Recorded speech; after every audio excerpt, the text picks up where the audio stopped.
शहर के शोर शराबे से दूर पहाड़ियों के बीच बसी वह पुरानी हवेली देखने में जितनी भव्य थी, उसके पीछे का इतिहास उतना ही खौफनाक था। और उस रात जब वह युवक अपनी गाड़ी खराब होने के कारण वहां शरण लेने पहुंचा, तो उसे अंदाजा भी नहीं था कि वह मौत के मुंह में कदम रख रहा है। हवेली के भारी लकड़ी के दरवाजे अपने आप चरमराते हुए खुल गए, जैसे वे बरसों से उसी का इंतजार कर रहे हों। और जैसे ही उसने अंदर कदम रखा, ठंडी हवा का एक झोंका उसके चेहरे से टकराया, जिसमें चमेली के फूलों और सड़े हुए मांस की मिली जुली गंध थी। हॉल के बीचों बीच एक विशाल झूमर लटका था, जो बिना हवा के भी धीरे धीरे हिल रहा था,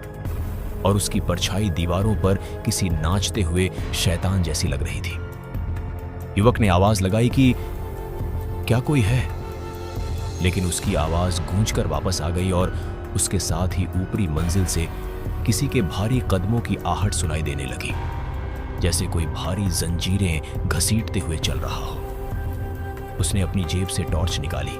लेकिन उसकी रोशनी भी उस घने अंधेरे को चीरने में नाकाम हो रही थी। और अचानक उसे महसूस हुआ कि सीढ़ियों के पास लगी हुई पुरानी पेंटिंग की आंखें उसे देख रही हैं, और वह चेहरा धीरे धीरे मुस्कुरा रहा है। घबराहट में उसने पीछे मुड़कर दरवाजे की तरफ भागना चाहा, पर वह दरवाजा अब वहां था ही नहीं, बल्कि वहां एक पुरानी ईंटों की दीवार खड़ी हो चुकी थी, जिसने उसे उस खौफनाक घर के अंदर कैद कर दिया था। ऊपर से आने वाली आहट अब और तेज हो गई थी, और उसे सीढ़ियों के अंधेरे कोने में दो दहकती हुई लाल आंखें दिखाई दी, जो उसकी तरफ बढ़ने लगी थी। फर्श अचानक गीला होने लगा और दीवारों से खून की बूंदें रिसने लगीं, जो मिलकर फर्श पर एक नाम लिख रही थी, जिसे देखकर उसके रोंगटे खड़े हो गए, क्योंकि वह नाम उसी का था। हवा में एक भारी आवाज गूंजी कि आज रात कोई बाहर नहीं जाएगा, और तभी बिजली कड़कने के साथ ही वह साया उसके बिल्कुल सामने आ खड़ा हुआ, जिसकी कोई सूरत नहीं थी, सिर्फ एक काला धुआं था, जिसमें से दो बर्फीले हाथ निकलकर उसकी गर्दन की तरफ बढ़ने लगे। युवक चिल्लाना चाहता था, पर उसकी आवाज उसके सीने में ही दब गई, और उसे महसूस हुआ कि उसकी आत्मा को कोई बहुत ताकतवर चीज खींच रही है। जैसे ही वह काला साया युवक के करीब आया, उसे महसूस हुआ कि उसकी हड्डियों के भीतर का खून जमने लगा है, और उसके फेफड़ों की हवा धीरे धीरे निचोड़ी जा रही है। लेकिन तभी एक प्राचीन घड़ी के जोर से बजने की आवाज ने उस साये को क्षण भर के लिए पीछे हटने पर मजबूर कर दिया, जिससे उसे संभलने का मौका मिला। वह युवक लड़खड़ाते हुए रसोई की ओर भागा, जहां उसे लगा कि शायद बाहर निकलने का कोई छोटा रास्ता या खिड़की मिल जाए। पर जैसे ही उसने रसोई का दरवाजा खोला, वहां का नजारा देखकर उसका कलेजा मुंह को आ गया, क्योंकि वहां रखी मेज पर सड़े हुए कटे हुए अंगों का ढेर लगा था, और उन पर हजारों कीड़े रेंग रहे थे, जो धीरे धीरे एक इंसानी आकृति का रूप ले रहे थे। फर्श पर बिछी काली धूल अचानक उड़ने लगी, और दीवारों पर पुरानी लिपि में कुछ मंत्र अपने आप लिखे जाने लगे, जो नीली आग की तरह चमक रहे थे। और उनकी रोशनी में उसे रसोई के कोने में बैठी एक छोटी बच्ची दिखाई दी, जिसके हाथ में एक बिना सिर वाली गुड़िया थी, और वह लगातार अपनी गर्दन को 360 डिग्री पर घुमाते हुए एक डरावनी लोरी गा रही थी। उस युवक ने पीछे हटने की कोशिश की तो उसके पैर किसी चिपचिपे तरल पदार्थ में फंस गए, और जब उसने नीचे देखा तो वह कोई तेल नहीं, बल्कि काला गाढ़ा खून था, जो जमीन फाड़कर बाहर निकल रहा था। और देखते ही देखते वह खून घुटनों तक भर गया, जिसमें से अनगिनत कंकालों के हाथ निकलकर उसे नीचे खींचने लगे। हवेली की छत अचानक गायब हो गई, और ऊपर आसमान की जगह एक विशाल जलती हुई आंख दिखाई देने लगी, जो उसे बिना पलक झपकाए घूर रही थी, जबकि उस बच्ची की लोरी अब चीखों में बदल चुकी थी, जो कानों के पर्दों को फाड़ देने वाली थी। उसने अपनी पूरी ताकत लगाकर अपना पैर उस दलदल से निकाला और ऊपर की मंजिल की ओर भागा, जहां उसे एक चमकता हुआ कमरा दिखा। पर जैसे ही उसने अंदर कदम रखा, वह कमरा एक अनंत गलियारे में बदल गया, जिसके दोनों तरफ हजारों आईने लगे थे, और हर आईने में वह अपनी ही लाश को अलग अलग तरीके से मरते हुए देख रहा था। एक आईने में उसका गला कटा था तो दूसरे में उसकी आंखें निकली हुई थीं, और यह सब देखकर उसका मानसिक संतुलन बिगड़ने लगा, क्योंकि उसे समझ आ गया था कि यह हवेली केवल पत्थर और लकड़ी का ढांचा नहीं, बल्कि एक जीवित राक्षस है जो उसकी चेतना को खा रहा है। हवा में अचानक बिजली जैसी कड़कड़ाहट हुई और उन हजारों आईनों से वह साया एक साथ बाहर निकलने लगा, जिससे पूरा गलियारा उसकी खौफनाक परछाइयों से भर गया। और हर परछाई उसके कान में एक ही बात दोहरा रही थी कि तुम्हारे पूर्वजों ने जो कर्ज छोड़ा था उसे आज तुम्हें अपने मांस से चुकाना होगा। उसे अपनी जेब में एक पुरानी चाबी महसूस हुई जो उसे हवेली के गेट पर मिली थी, और जैसे ही उसने उसे निकाला वह चाबी जलने लगी, जिससे एक दिव्य लेकिन डरावनी रोशनी पैदा हुई, जिसने उन सायों को कुछ पल के लिए रोक दिया। पर उसे पता था कि यह रोशनी ज्यादा देर तक उसका साथ नहीं देगी, क्योंकि हवेली की दीवारें अब आपस में मिलने लगी थीं और पूरा स्थान एक तंग ताबूत की तरह सिकुड़ रहा था, जहां उसे जिंदा दफन हो जाना था। हवेली के सिकुड़ते हुए गलियारे और टूटते हुए आईनों के बीच उस युवक को महसूस हुआ कि उसकी सांसें अब जवाब दे रही हैं, क्योंकि दीवारों से निकलता हुआ वह काला धुआं अब ठोस रूप लेकर उसके चारों ओर एक घेरा बना चुका था, जिससे बचने का कोई रास्ता नहीं दिख रहा था। जलती हुई चाबी की रोशनी धीमी पड़ रही थी, और जैसे ही अंतिम किरण बुझी, उस युवक को एक जोरदार झटका महसूस हुआ और वह खुद को हवेली के सबसे निचले तल यानी एक तहखाने के द्वार पर खड़ा पाया, जहां सीढ़ियां पाताल की गहराई तक जाती प्रतीत हो रही थी। वहां से आने वाली चीखें इतनी दर्दनाक थीं कि उसे अपने कान बंद करने पड़े, लेकिन एक अदृश्य शक्ति उसे उन सीढ़ियों की ओर धकेल रही थी। और जैसे जैसे वह नीचे उतरा, उसे दीवारों पर जलती हुई मशालें दिखीं, जिनमें से नीली लपटें निकल रही थीं, और उन लपटों के बीच उन लोगों की आत्माएं तड़प रही थीं जो कभी इस हवेली का हिस्सा हुआ करते थे। तहखाने के केंद्र में एक विशाल पत्थर की वेदी थी, जिस पर सोने की जंजीरों से एक प्राचीन किताब बंधी हुई थी,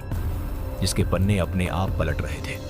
और हर पन्ने पर उस युवक के जीवन की सबसे गुप्त और डरावनी यादें चित्र के रूप में उभर रही थीं, जिन्हें देखकर वह सुध बुध खोने लगा।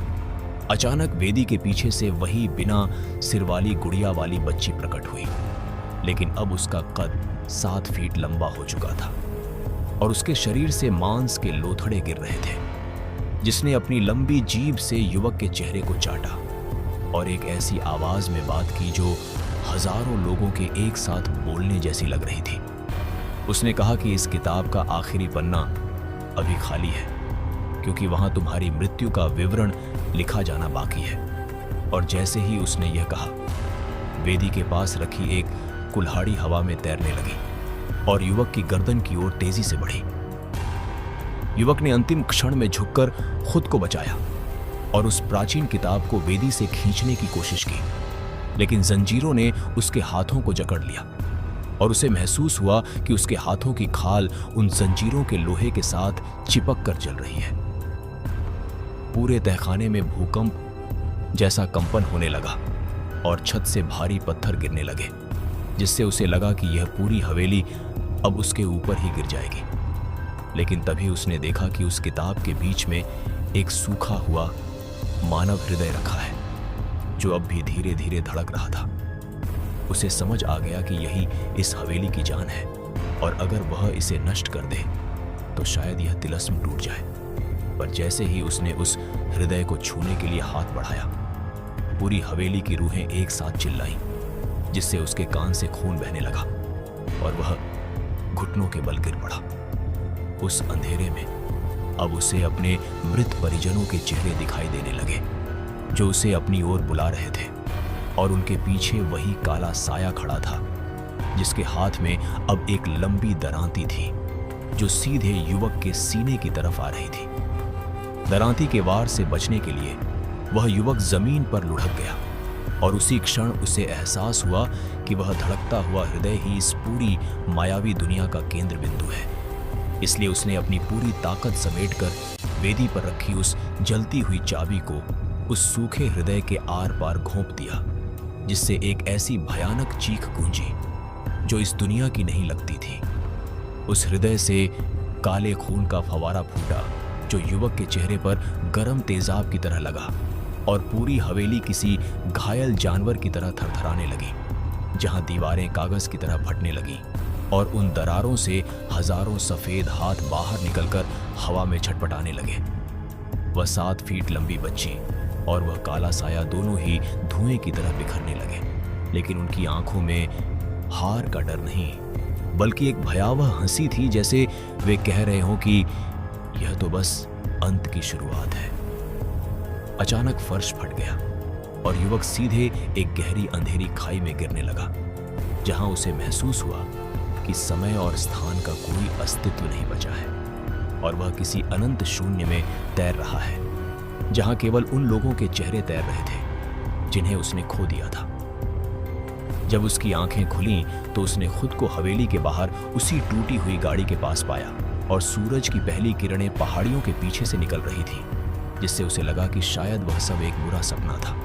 लेकिन जैसे ही उसने अपने हाथ देखे तो उस पर जंजीरों के जलने के निशान और नाखूनों की खरोंचें मौजूद थीं, जो इस बात का सबूत थीं कि वह रात कोई भ्रम नहीं थी। उसने जल्दी से अपनी गाड़ी शुरू करने की कोशिश की, लेकिन इंजन की आवाज के बजाय उसे गाड़ी के डैशबोर्ड से वही डरावनी लोरी सुनाई देने लगी जो उस बच्ची ने गाई थी। और जब उसने पीछे वाले आईने में देखा तो उसकी खुद की परछाई गायब थी और उसकी जगह वही काला साया पिछली सीट पर बैठा हुआ मुस्कुरा रहा था। उसने डर के मारे गाड़ी से बाहर कूदने की कोशिश की, पर दरवाजे अब अंदर से पूरी तरह गायब हो चुके थे और गाड़ी अपने आप उस ढलान की ओर बढ़ने लगी जो सीधे एक गहरी खाई की तरफ जाती थी। हवा में फिर से वही सड़ी हुई गंध भर गई और उसे महसूस हुआ कि उसके शरीर के अंदर भी वही काला धुआं धीरे धीरे प्रवेश कर रहा है, जिससे उसकी नसों में खून की जगह अब काला जहर दौड़ने लगा था और उसे अपनी ही उंगलियां किसी और की लगने लगी थी। जैसे ही गाड़ी खाई के किनारे पहुंची, युवक को समझ आया कि हवेली ने उसे छोड़ा नहीं है, बल्कि वह अब उस हवेली को अपने भीतर लेकर जा रहा है और वह खुद ही उस प्राचीन अभिशाप का नया वाहक बन चुका है, जो अब पूरी दुनिया में फैलने के लिए तैयार था। गाड़ी जैसे ही खाई के बिल्कुल किनारे पर रुकी, युवक का पूरा शरीर बर्फ की तरह जम चुका था, क्योंकि उसे महसूस हो रहा था कि उसके फेफड़े अब ऑक्सीजन नहीं बल्कि वही घना काला धुआं खींच रहे हैं जो हवेली के तहखाने में फैला हुआ था। उसके हाथ अपने आप स्टीयरिंग व्हील को छोड़ चुके थे और उसकी उंगलियां अजीब तरह से मुड़ने लगी थीं, जैसे कोई अदृश्य धागा उन्हें नियंत्रित कर रहा हो। और तभी डैशबोर्ड के भीतर से एक लंबी सूखी हुई उंगली बाहर निकली, जिसने धीरे से रेडियो का बटन घुमाया और उसमें से केवल चीखें और भारी सांसों का शोर सुनाई देने लगा। उसने खिड़की के कांच पर अपना सिर पटककर उसे तोड़ने की कोशिश की, लेकिन कांच पत्थर की तरह सख्त हो चुका था और उस पर बाहर की धूल से एक संदेश उभरने लगा कि तुम अब शरीर नहीं, केवल एक जरिया हो। अचानक गाड़ी के भीतर का तापमान इतना गिर गया कि उसकी सांसें धुंध बनकर जमने लगी और उसने देखा कि उसकी बगल वाली सीट पर बैठा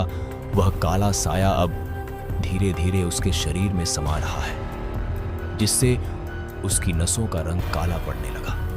और उसे अपने पूर्वजों की उन गलतियों का एहसास होने लगा जिन्होंने इस रूहानी शैतान को जन्म दिया था। उसे अपनी आंखों के सामने उन सभी लोगों की मौत के दृश्य दिखने लगे जो पिछले 100 सालों में उस हवेली में लापता हुए थे और उसे समझ आया कि वह अकेला नहीं है, बल्कि उन सब की आत्माएं अब उसके भीतर कैद होकर तड़प रही हैं। सड़क पर अचानक सन्नाटा छा गया और उसे दूर एक धुंधली आकृति दिखाई दी जो ठीक वैसी ही दिख रही थी जैसा वह खुद था, यानी उसकी अपनी ही एक प्रतिकृति जो सड़क के बीचों बीच खड़ी होकर उसे अलविदा कह रही थी। युवक ने चिल्लाने के लिए अपना मुंह खोला, लेकिन उसके गले से इंसानी आवाज के बजाय उस प्राचीन डायन की डरावनी हंसी निकली और उसकी आंखें पूरी तरह सफेद हो गईं, जिनमें अब कोई पुतली नहीं बची थी। गाड़ी अचानक हवा में तैरने लगी और खाई में गिरने के बजाय वह वापस सड़क पर मुड़ गई। लेकिन अब वह किसी शहर की तरफ नहीं, बल्कि एक ऐसे प्राचीन कब्रिस्तान की ओर जा रही थी जिसका नक्शा किसी भी मानवीय किताब में मौजूद नहीं था। उसे महसूस हुआ कि उसकी चेतना धीरे धीरे एक संदूक में बंद की जा रही है और उसका शरीर अब उसका नहीं रहा, बल्कि वह उस साये का गुलाम बन चुका है जो अब उसे एक नई बलिए की तलाश में इस्तेमाल करने वाला था। कब्रिस्तान के फाटकों पर पहुंचते ही लोहे की भारी जंजीरें अपने आप टूट गईं और चारों ओर से सैकड़ों जलती हुई आंखें झाड़ियों के पीछे से उसे देखने लगीं, जो उसके नए रूप का स्वागत कर रही थी। और उसे पता था कि अब वापसी का कोई रास्ता नहीं बचा है, क्योंकि वह खुद अब उस अंधेरे का हिस्सा बन चुका है जिसे वह खत्म करने चला था। कब्रिस्तान के उन जंग लगे फाटकों के भीतर कदम रखते ही युवक को महसूस हुआ कि जमीन की मिट्टी सामान्य नहीं बल्कि श्मशान की राख से बनी है जो उसके पैरों के नीचे सरक रही थी। गाड़ी का दरवाजा अपने आप खुला और वह युवक एक कठपुतली की तरह बाहर निकला, क्योंकि उसके हाथ पैर अब उसकी अपनी इच्छा से नहीं बल्कि उस रूहानी साये के इशारों पर चल रहे थे जिसने उसके अस्तित्व पर कब्जा कर लिया था। कब्रिस्तान के बीचों बीच एक बहुत पुरानी और टूटी हुई मजार थी जिस पर से हरा धुआं उठ रहा था और उसके चारों ओर दर्जनों मरे हुए लोग अपने घुटनों के बल बैठे थे, जिनके चेहरों पर मांस नहीं था और वे सब एक स्वर में किसी प्राचीन भाषा में मंत्रोच्चार कर रहे थे। जैसे ही वह युवक उस मजार के करीब पहुंचा,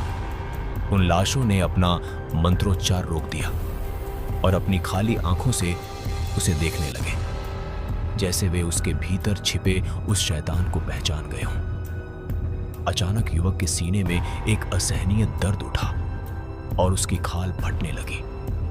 क्योंकि वह काला साया अब उसके शरीर से बाहर निकलने की कोशिश कर रहा था ताकि वह अपनी पूरी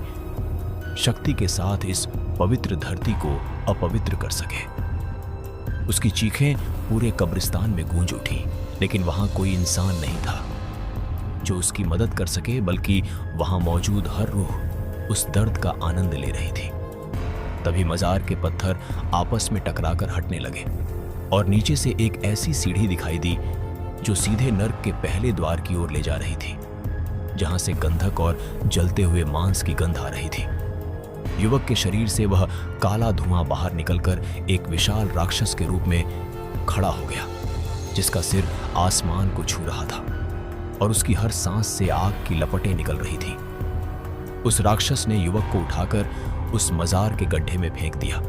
जहां उसे हजारों भूखे हाथ महसूस हुए जो उसे और गहराई में खींच रहे थे, ताकि उसकी आत्मा को हमेशा के लिए उस अंधेरे साम्राज्य का हिस्सा बनाया जा सके। गिरते समय उसे महसूस हुआ कि उसकी जेब में अब भी वह पुरानी जलती हुई चाबी का एक टुकड़ा बचा हुआ है जो उसे हवेली में मिला था, और उसने अपनी आखिरी बची हुई मानवीय शक्ति को इकट्ठा करके उस टुकड़े को अपनी ही हथेली में जोर से चुभा लिया ताकि उस दर्द से वह अपनी खोई हुई चेतना को वापस पा सके। खून की एक बूंद जैसे ही उस प्राचीन पत्थर पर गिरी, एक सफेद दिव्य रोशनी का धमाका हुआ जिसने उस काले राक्षस को क्षण भर के लिए अंधा कर दिया और युवक को वह गलियारा दिखने लगा जहां से वह भाग सकता था। लेकिन उसे पता था कि यह रास्ता उसे वापस उसकी दुनिया में नहीं बल्कि किसी और भी भयानक आयाम में ले जाएगा, जहां उसे मौत से भी बदतर सजा का सामना करना पड़ सकता था। उस दिव्य रोशनी के धमाके ने जैसे ही उस काले राक्षस को पीछे धकेला, युवक को एक संकीर्ण और घुमावदार रास्ता दिखा जो कब्रिस्तान की गहराई से निकलकर ऊपर की ओर जाता प्रतीत हो रहा था। लेकिन जैसे ही उसने उस ओर कदम बढ़ाया, उसे एहसास हुआ कि वह रास्ता ईंटों या पत्थर का नहीं बल्कि अनगिनत इंसानी खोपड़ियों से बना है जो उसके हर कदम के साथ कराह रही थी। वह युवक अपनी फटी हुई हथेली को सीने से सटाए भागता रहा, जबकि उसके पीछे वह काला साया अब एक तरल रूप लेकर फर्श पर तेजी से रेंग रहा था और जहां जहां वह तरल स्पर्श करता वहां की जमीन जलकर राख हो जाती थी। हवा में अचानक बिजली जैसी कड़कड़ाहट हुई और उसे अपने सामने अपनी मां का चेहरा दिखाई दिया, जो उसे बाहें फैलाकर बुला रही थी। पर जैसे ही वह उनके करीब पहुंचा, उनका चेहरा गलकर गिरने लगा और वहां से हजारों बिच्छू निकलकर उसकी तरफ झपटने लगे, जिससे उसे समझ आ गया कि यह जगह उसकी भावनाओं और यादों के साथ खेल रही है। वह रुका नहीं और सीधे उस धुंध को चीरता हुआ आगे बढ़ा, जहां उसे एक विशाल लोहे का दरवाजा मिला, जिस पर 7 भारी ताले लटके हुए थे और उन तालों पर वही मंत्र खुदे थे जो उसने हवेली की दीवारों पर देखे थे। उसे महसूस हुआ कि उसकी जेब में बचा हुआ चाबी का वह छोटा सा टुकड़ा अब बर्फ की तरह ठंडा हो रहा है। और जैसे ही उसने उसे पहले ताले के पास ले जाया,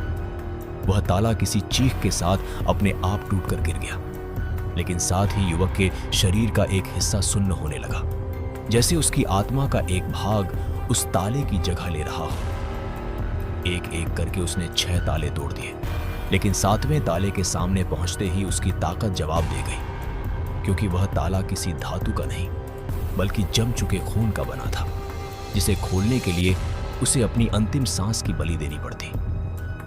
पीछे से वह राक्षस अब उसके बिल्कुल करीब आ चुका था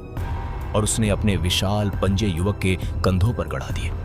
जिससे उसके मांस के फटने की आवाज पूरे शून्य में गूंज उठी और उसकी आंखों के सामने अंधेरा छाने लगा।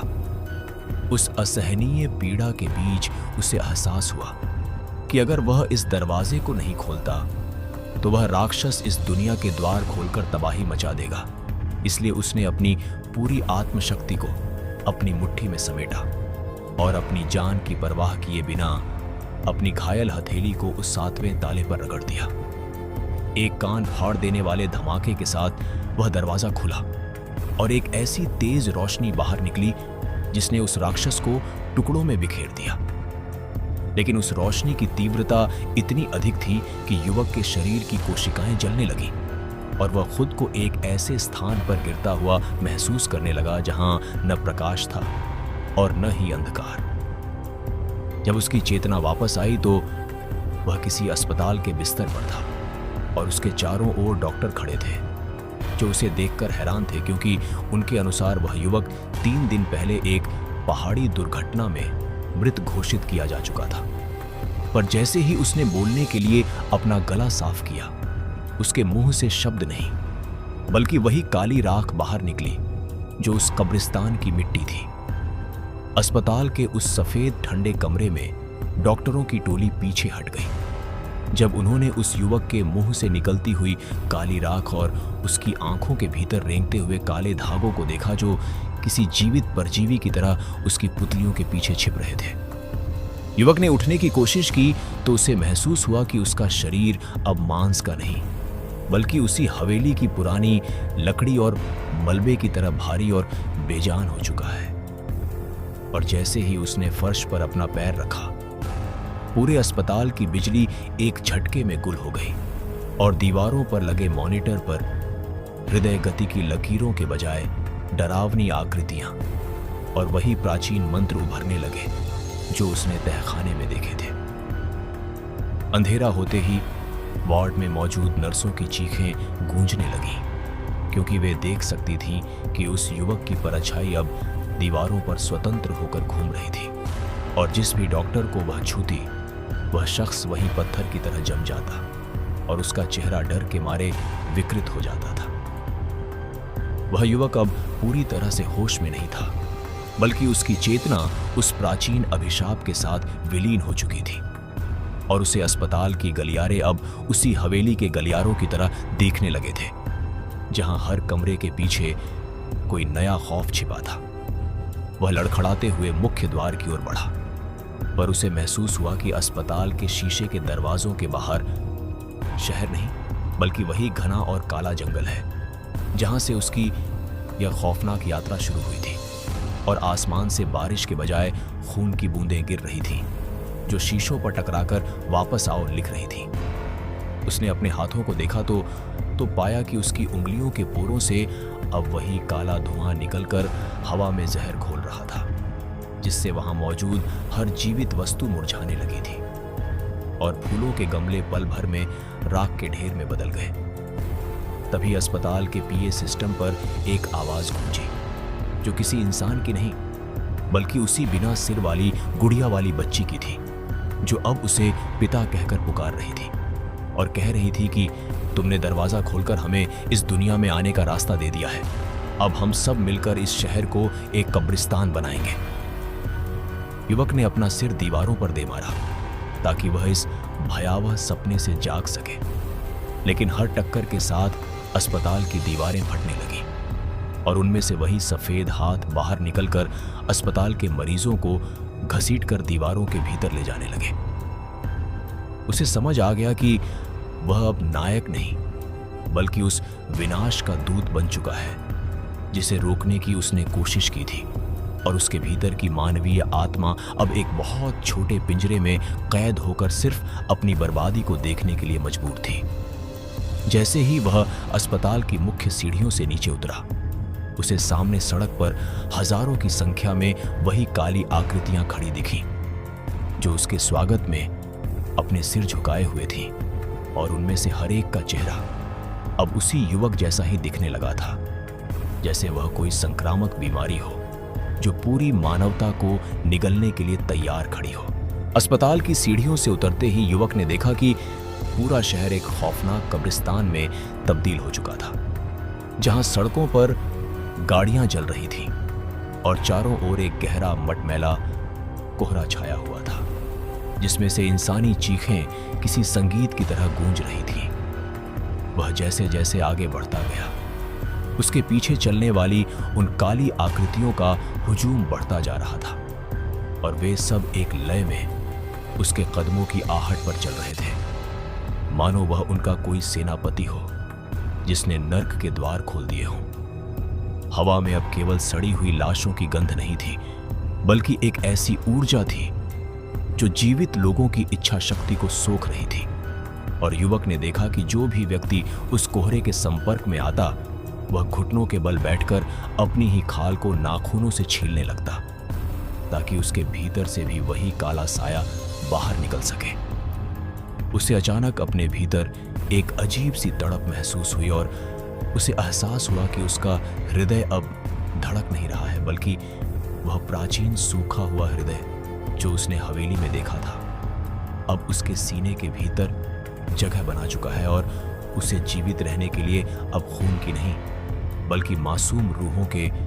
डर की जरूरत है। वह अपने शहर के उस पार्क में पहुंचा जहां कभी बच्चे खेलते थे, लेकिन अब वहां के झूले अपने आप तेज गति से हिल रहे थे, और उन पर पारभासी धुंधली आकृतियां बैठी थीं जिनके पास सिर नहीं थे, और वे अपनी बाहों को फैलाकर युवक को गले लगाने के लिए बुला रही थीं। जैसे ही उसने पार्क के केंद्र में कदम रखा,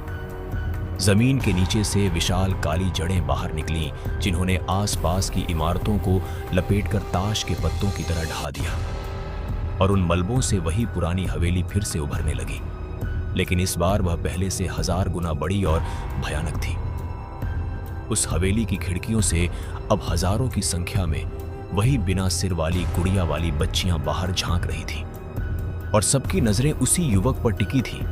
जो अब धीरे धीरे अपनी मानवीय पहचान पूरी तरह खोता जा रहा था। उसके शरीर की त्वचा अब फटने लगी थी, और उसके नीचे से काले पत्थरों जैसा कवच निकलने लगा था, और उसके सिर पर हड्डियों के सींग उभर रहे थे, जो इस बात का प्रतीक थे कि वह अब उस प्राचीन शैतान का पूर्ण अवतार बन चुका है। तभी उसने देखा कि दूर एक छोटा सा बच्चा हाथ में एक छोटा सा दिया लेकर खड़ा था, जिसकी रोशनी उस घने अंधेरे को चुनौती दे रही थी, और उस दिए की लौ को देखकर युवक के भीतर की बची हुई मानवीय आत्मा आखिरी बार छटपटाई, और उसे लगा कि शायद अभी भी सब कुछ खत्म नहीं हुआ है। लेकिन जैसे ही वह उस बच्चे की तरफ बढ़ा, उस काले साये ने उसके मस्तिष्क पर पूरी तरह नियंत्रण कर लिया, और उसके हाथ से एक ऐसी काली ज्वाला निकली जिसने उस आखिरी दिए को भी बुझा दिया, और पूरे शहर में एक ऐसा सन्नाटा छा गया जो केवल मौत की गोद में ही मिलता है। अब वह युवक उस शापित साम्राज्य का राजा बन चुका था, और उसकी पहली आज्ञा यही थी कि इस दुनिया से सूरज की हर किरण को हमेशा के लिए मिटा दिया जाए, ताकि अंधेरा ही एकमात्र सत्य बन सके। शहर के उस आखिरी दिए के बुझते ही पूरी पृथ्वी जैसे एक अनंत अंधकार के आगोश में समा गई, और वह युवक जो अब उस प्राचीन शैतान का पूर्ण अवतार बन चुका था, अपनी विशाल हवेली के ऊंचे सिंहासन पर जा बैठा, जहां से वह पूरी दुनिया को एक खंडहर बनते देख रहा था। लेकिन उसके भीतर कहीं गहराई में दबी हुई उस आखिरी मानवीय चेतना ने अब भी हार नहीं मानी थी, और वह उस काले पत्थर जैसे हृदय के भीतर छटपटा रही थी। जैसे जैसे वह शैतानी ताकत पूरी दुनिया की रूहों को निगलने लगी, उस युवक के शरीर के भीतर एक भयानक संघर्ष छिड़ गया, क्योंकि उसकी आत्मा ने समझ लिया था कि इस अभिशाप को खत्म करने का एकमात्र तरीका खुद को पूरी तरह नष्ट करना है, न कि इससे भागना। उसने अपनी पूरी आत्मशक्ति को इकट्ठा किया और अपने ही सीने के भीतर हाथ डालकर उस धड़कते हुए प्राचीन सूखे हृदय को पकड़ लिया, जिसे देखकर उसके चारों ओर मौजूद काली आकृतियां खौफ से चीखने लगी और पूरी हवेली कांपने लगी, क्योंकि उन्हें पता था कि अगर यह केंद्र नष्ट हुआ तो उनका अस्तित्व भी मिट जाएगा। युवक के मुंह से एक साथ हजारों आत्माओं की आवाज निकली, जो एक गूंजते हुए मंत्र की तरह थी, और उसने अपनी अंतिम सांस की पूरी ताकत लगाकर उस हृदय को अपनी मुट्ठी में भींच दिया, जिससे उसके शरीर से सफेद और काली ज्वालाओं का एक ऐसा भीषण विस्फोट हुआ जिसने आकाश को चीर कर रख दिया। वह विस्फोट इतना शक्तिशाली था कि वह शापित हवेली मिट्टी के ढेर में बदल गई, और शहर पर छाया हुआ वह खौफनाक कोहरा सूरज की किरणों के सामने भाप बनकर उड़ने लगा, जबकि वे सभी काली आकृतियां हवा में राख की तरह बिखर गईं। जैसे जैसे रोशनी वापस आई, वह युवक अपने असली मानवीय रूप में उस मलबे के बीच पड़ा हुआ था, जिसकी सांसें अब थम रही थी, लेकिन उसकी आंखों में एक अजीब सी शांति थी, क्योंकि उसने उस प्राचीन पाप का अंत कर दिया था जो सदियों से इंसानी दुनिया को डरा रहा था। जब शहर के लोग अपने घरों से बाहर निकले तो उन्होंने देखा कि वह डरावनी हवेली और वह अंधेरा गायब हो चुका था, और वहां केवल एक खाली मैदान बचा था, जहां बीचों बीच वह युवक एक पत्थर की मूर्ति की तरह शांत पड़ा था, जिसके हाथ में अब भी उस जलती हुई चाबी का आखिरी टुकड़ा चमक रहा था। धीरे धीरे उसका शरीर भी हवा में धूल बनकर मिल गया, और उस जगह पर एक छोटा सा पौधा उगाया, जो इस बात का प्रतीक था कि अंधेरा चाहे कितना भी गहरा क्यों ना हो, अंत में प्रकाश की ही जीत होती है। लेकिन उस मैदान के पास से गुजरने वाले आज भी कहते हैं कि कभी कभी हवाओं में एक युवक की फुसफुसाहट सुनाई देती है, जो सबको आगाह करती है कि जिज्ञासा और लालच कभी कभी उन दरवाजों को खोल देते हैं जिन्हें बंद रखना ही बेहतर होता है। इसी के साथ उस शापित हवेली और उस रूहानी सफर का अंत हुआ, लेकिन वह कहानी उन लोगों के दिलों में हमेशा के लिए दफन हो गई, जिन्होंने उस खौफनाक रात को अपनी आंखों से देखा था।